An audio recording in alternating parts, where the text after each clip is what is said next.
রনি ভাই একটা নতুন পেজ খুলছে, পেজের নাম রনি ওই কিরে ওই কিরে আগুন আগুন রসমালাই রসমালাই। এই পর্যন্ত হুট করে যারা ফেসবুকে ভাইরাল হয়েছে তারা কিন্তু দুদিন পর ঝরে গেছে। কেন ঝরে গেছে?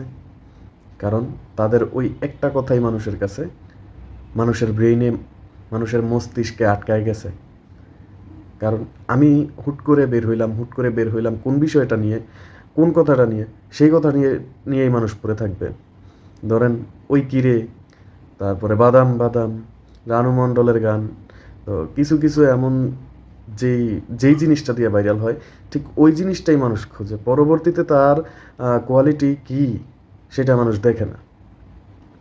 তো এই যে বর্তমান সময়ে ভাইরাল হইল ওই কিরে, তো এই ওই কিরে এইটা কইরা বেটার ব্যবসাটারে নষ্ট করলো। কী লাভ হইল?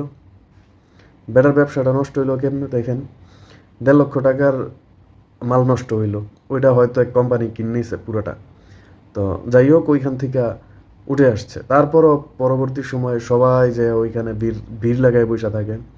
হ্যাঁ, এখন সে নিজেই চিন্তা ভাবনা করতেছে, সে নিজেই ইউটিউবিং করবে, ফেসবুকিং করবে। তো সে যদি ইউটিউবিং ফেসবুকিং করে তাহলে তার ব্যবসাটা কে করবে? আমি দেখতেছি তার ফিউচারটা, এই যে তরমুজ ব্যবসা একটা সিজনাল ব্যবসা, সিজনাল সময় এটা চলে, সিজনটা শেষ হবে, সে ফুল টাইম ফেসবুকার হয়ে যাবে, ফুল টাইম ফেসবুকে কন্টেন্ট তৈরি করবে। তো এই কন্টেন্ট তৈরি করে সে কত দূর আগাবে? আগে তো তার নির্দিষ্ট একটা ইনকাম ছিল। এই ফেসবুকের কল্যাণে, আমাদের কল্যাণে, আপনাদের কল্যাণে, হ্যাঁ, লোকটার ব্যবসাটা শেষ। সবাই আসলে সাথে দেখা করতে ভিডিও করতেছে।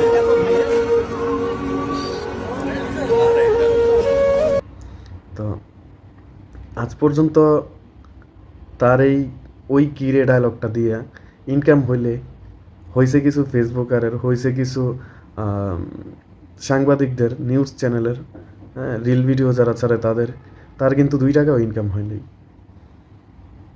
অতএব আমরা চেষ্টা করব কারো পারলে উপকার করতে, আর না পারলে কারো ক্ষতি করার দরকার নেই ভাই।